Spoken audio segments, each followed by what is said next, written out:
Hello, welcome to Cybersecurity Awareness TV, episode 395, recorded May 14th, 2022. My name is Mac Jackson Jr. I am your consultant and cybersecurity professional and researcher.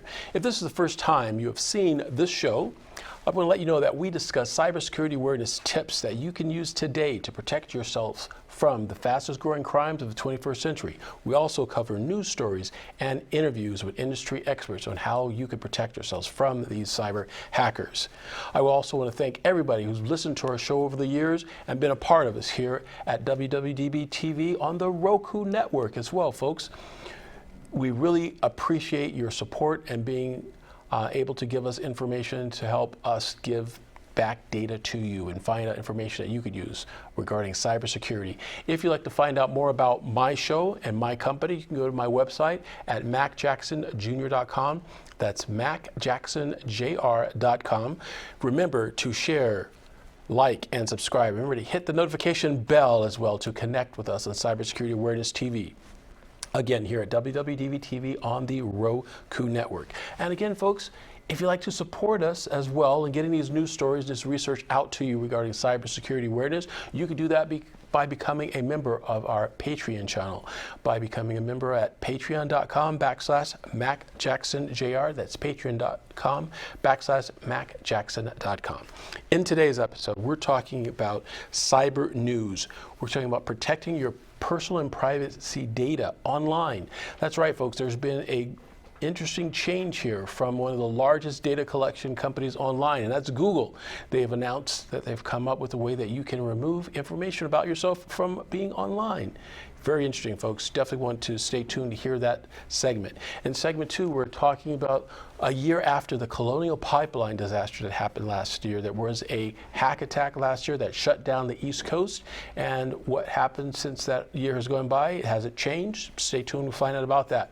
And of course, our segment 3, as we do every week, we talk about what you can do to protect yourselves in our weekly tips on cybersecurity awareness protection. But first, folks, under cyber news, the continuous cyber threats that has happened within the U.S., allegedly coming from Russia.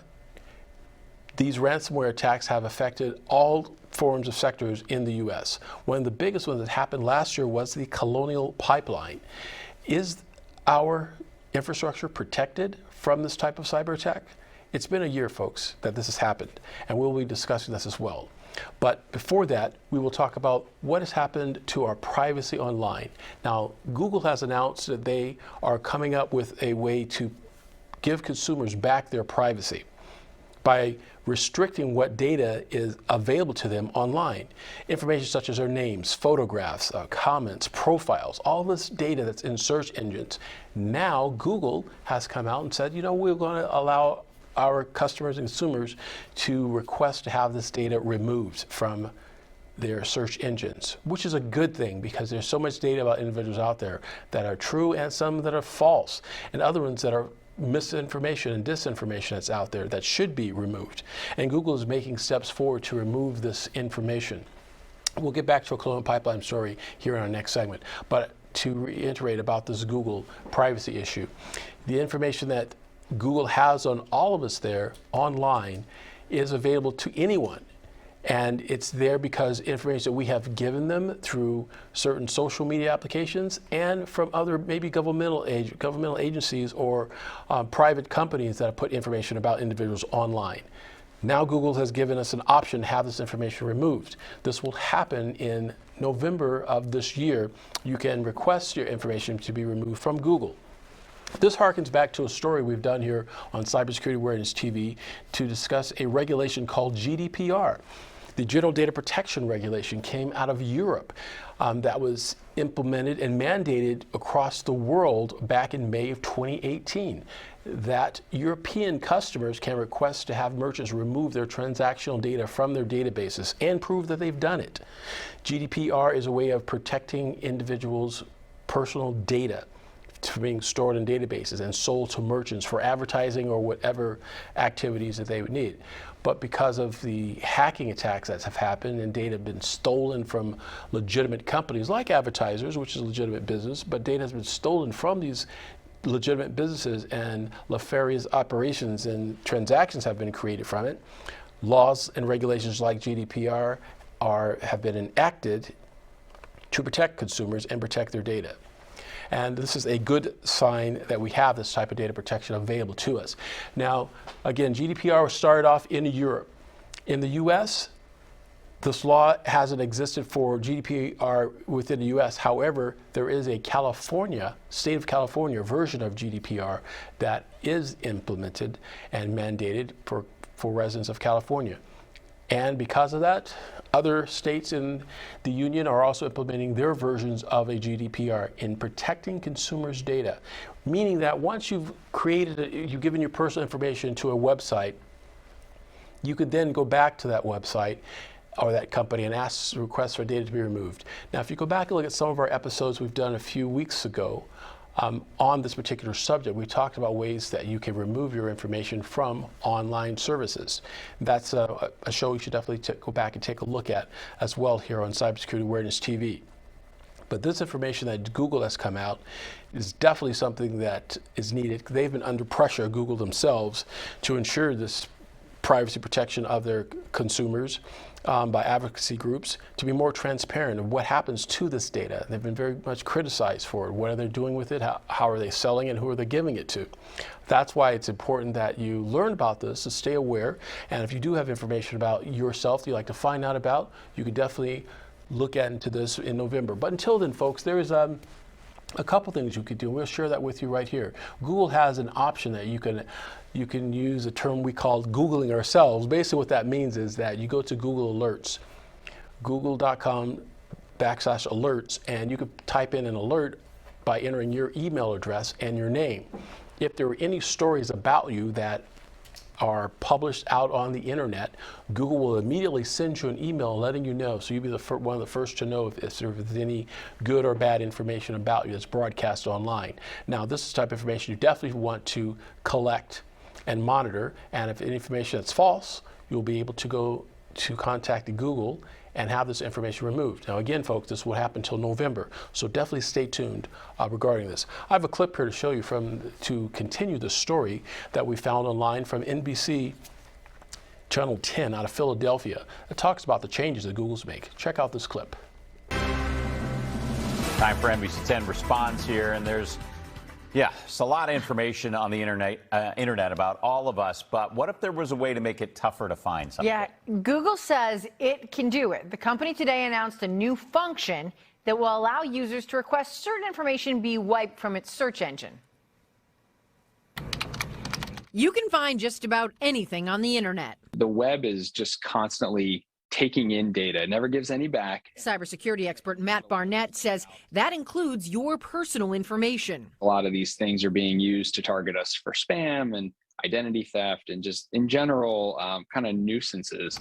We're talking about phone numbers, emails, and home addresses. It kind of immortalizes things out there. And so there are things that, we may not want out there. So Google plans to make it easier to filter out some of that information from its search engine results. People just generally seem to be concerned about their privacy for various reasons. Danny Sullivan is public liaison for Google Search. He says users have been able to request certain removals, but it can be a complicated process involving filling out a form and finding URLs. Now the company hopes to make it easier and more user-friendly. Take a look. You'll be able to select the information you want removed and with a few clicks, ask Google to remove it. There are other things that can be removed, such as if someone had your bank account information and it has somehow got out online, or medical records or government IDs, even things like if your signature is out there, you don't want your signature to be present, you can remove that as well. Google will then review your submission to decide if it should be moved from a search. You should know not everything will qualify. We'll try to understand if there's a public issue, if it's a public record type of thing, or if it's like, there's in some cases there might be a reason, like there's news coverage or something, and it may make sense to have it there because of public interest. Sullivan tells NBC 10 Response the company expects to receive many requests and has a team ready to work on them. If they can keep up with the influx of, or the increased rate of form submissions that they get, that this is going to be a good thing for them and a good thing for the general public as well. Now, something to remember, Google isn't removing the information from websites. It's restricting how the information comes up in its search engine only. The company plans on rolling out this new function this summer. Jim? As you can see, folks, this information is something that we are very excited about in the world of cybersecurity, and researchers like myself, to know that our personal and private information hasn't been lost. The war hasn't been lost on privacy, folks, and individuals like yourself and others are fighting to keep our individual data private and protected. Like I've always said, folks, hashtag stay cyberwoke and always stay aware of what's going on. Definitely check back with us on this story and stay aware of it. We'll be back here in Cybersecurity Awareness TV after these messages.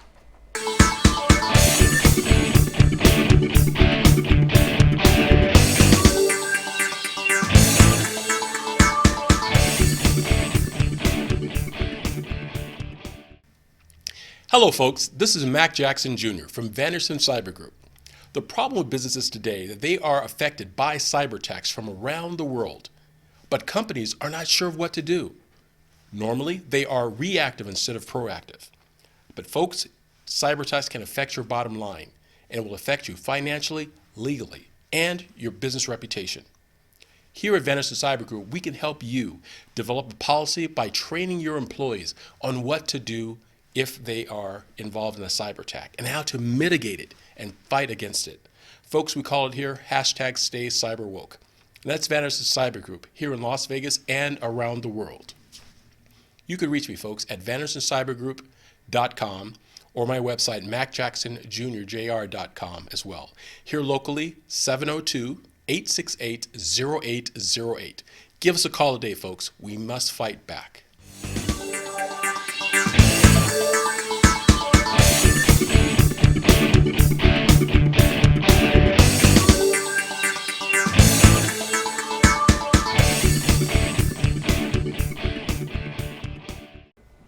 Hi folks, welcome back to Cybersecurity Awareness TV. I'm your host, Mac Jackson Jr. In this segment, we're going to talk about a year after the Colonial Pipeline attack. It's been 1 year later, and what has happened?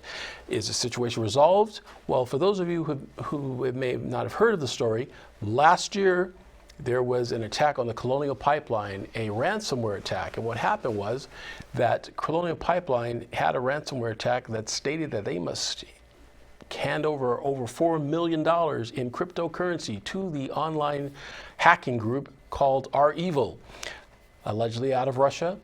And if they did not pay, they would not be able to get their data back to turn back on the pipeline. This caused a panic on the East Coast within the oil pipeline gas line industry, where customers were lined up to get gas and fuel for their vehicles, causing all kinds of havoc, folks. If you remember the stories, it was not good at all. People were putting gas in garbage bags in their trucks and campers to protect themselves, and they were scrambling to store this data. It was absolutely incredible.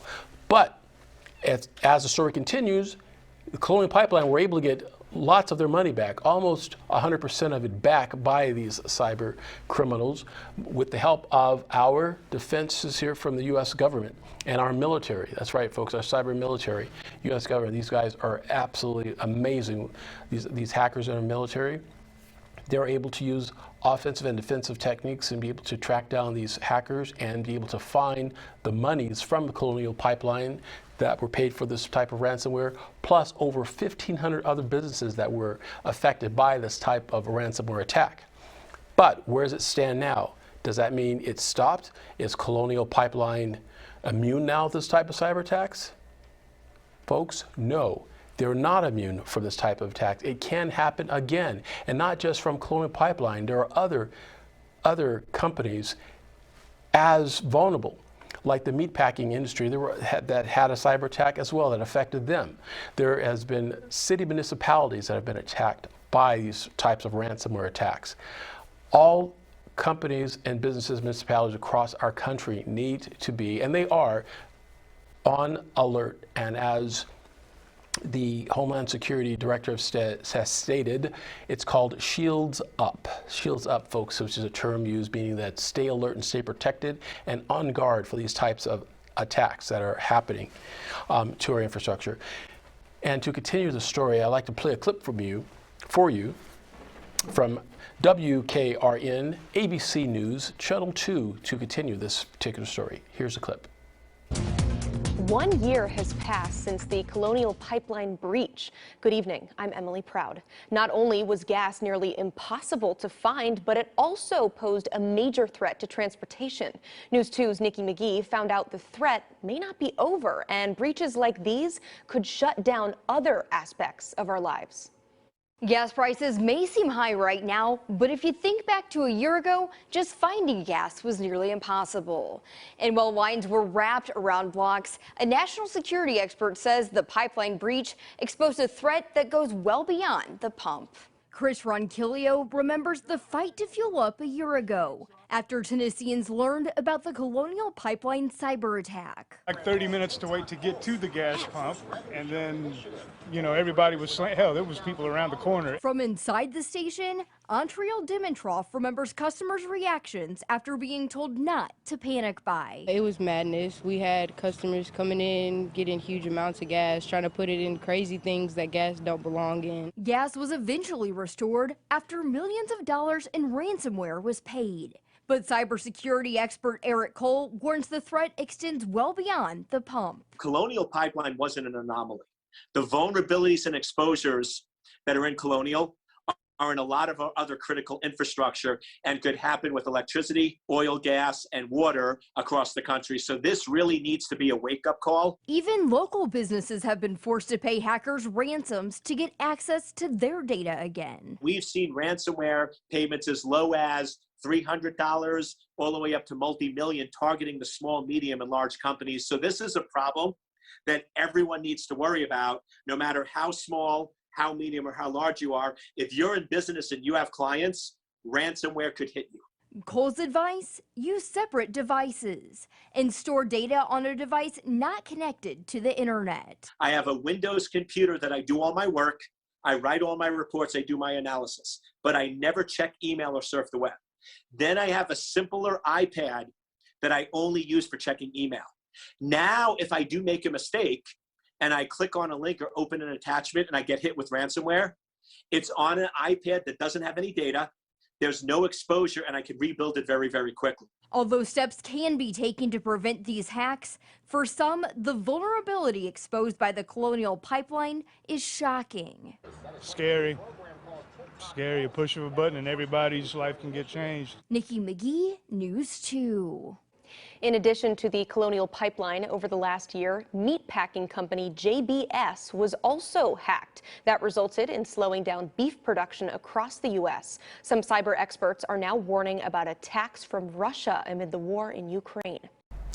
As you can see, folks, ransomware is one of the #1 ways that malware and attacks can happen to businesses and lock up their systems. We must be very vigilant in our society and protecting us from these type of events. These events have happened all across our country where ransomware attacks have shut down municipalities.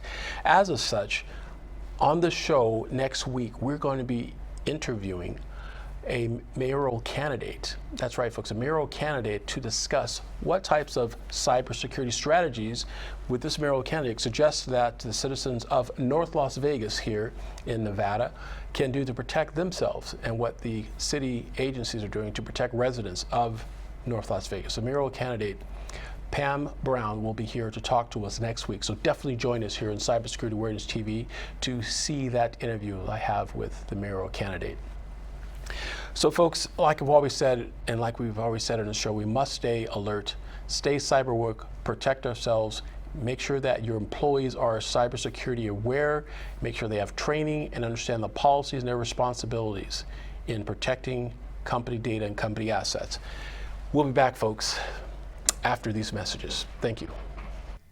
Hi folks, this is Mac Jackson Jr. from Cybersecurity Awareness TV here on the WWDBTV on the Roku network, streaming live. You can find us there, folks, as well. I want to tell you about how you could support us, how you can support our show. It takes a lot of research of what we do to find clips and interviews with legal experts and law enforcement experts on cybersecurity awareness techniques and prevention to protect you and your business from cyber attacks. And one of the best ways, folks, is to join us on our Patreon channel at patreon.com/Mac Jackson Jr. That's patreon.com/Mac Jackson Jr. Folks, hashtag stay cyberwoke. Hi, folks. I would like to welcome Ben Bowie from MyNiceTie.com as one of our newest sponsors for Cybersecurity Awareness TV.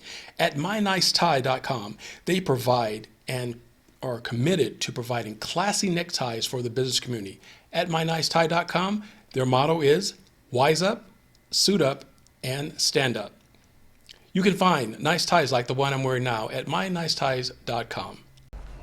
Hi folks, welcome back to Cybersecurity Awareness TV. I'm your host, Mac Jackson Jr., and in this segment, we call it Cybersecurity Tips that you can use to protect yourself and your business from these types of cyber attacks. Now, in today's episode, we've talked about all kinds of things that are going on from the pipeline to our privacy information online.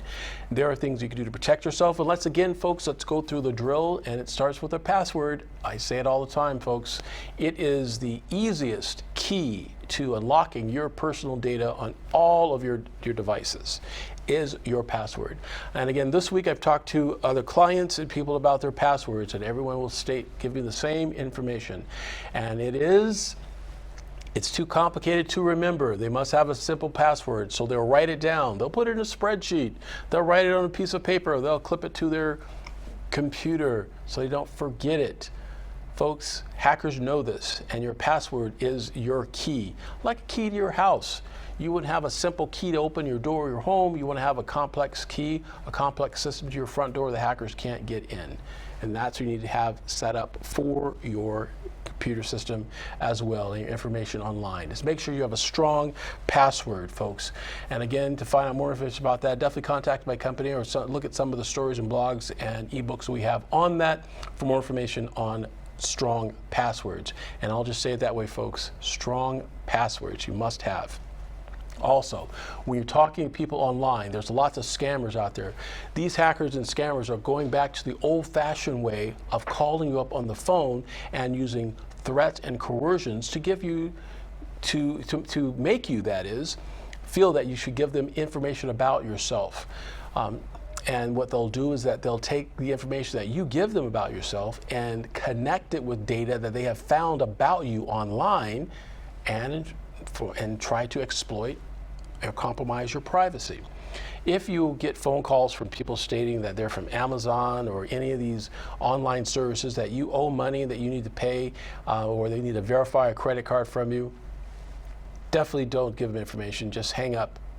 Contact the original company if you feel that it's valid and do your own internal investigation. Do not let these people call you on the phone and tell you that you owe them money. Now again, folks, this is how the coercion works, because it is an old-fashioned way of doing it. And back in the day when a creditor calls you and stated that there was a bill owed, yes, it was in fact true that someone will call you and you can negotiate a talk on a phone about a debt that's owed.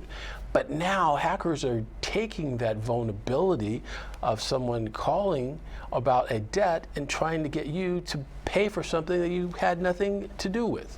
Now, they're very, very smart at this, folks. They could have parts of your information, meaning a couple digits from your credit card, perhaps.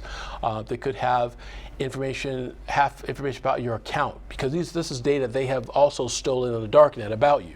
So they have partial data about you, about a collection that you may or may not owe, and they want to be able to exploit that from you. Definitely hang up and contact them directly. Right? Simple technique. Hang up and contact them directly. Now, the other thing is, folks, is when you travel, using your laptop or your desktop, your phones, or you're going to coffee shops or hotels and you're using Wi-Fi, definitely have a VPN and antivirus software on your smart devices. As a matter of fact, the best way to do it is use your smartphone and have the tethering device on your phone. Use it instead of the Wi-Fi, folks, because there's lots of situations that I have seen and cybersecurity researchers have noticed that hackers are able to connect to your device while you're on a Wi-Fi at a coffee shop. Unbeknownst to you, your data can be monitored and watched what you're doing online. If you have your own private access hotspot, it makes it harder for them. They don't have that password, so they can't get access to it. But if you must go online to a coffee shop or hotspot, location, make sure you have a VPN and antivirus software. Again, folks, antivirus software, what it does, it is software that could be used to scan your device and look for any type of malware that's out there, and make sure that your device, your laptop or desktop or smartphone, is not affected. It is not 100%. I've had people ask me, is it 100% of protection? No, nothing is. Hackers come out with different types of malware and software programs to try to embed in your computer systems on an hourly basis, folks, trying to change it to get past the firewalls. But make sure you have these devices on your computers, and it'll give you some extra layer of protection. So folks, that's all our show we have for this week. But if you'd like to get in contact with me, I want to let you know again, you can reach me by going to my website at macjacksonjr.com. That's macjacksonjr.com. Also visit us online and social media, folks. Remember to like, subscribe, and smash that notification bell so you can get informed of all of our upcoming shows. Remember, folks, next week, the 21st of May, I will be interviewing mayoral candidate Pam Brown from the city of North Las Vegas regarding cybersecurity strategies for North Las Vegas residents.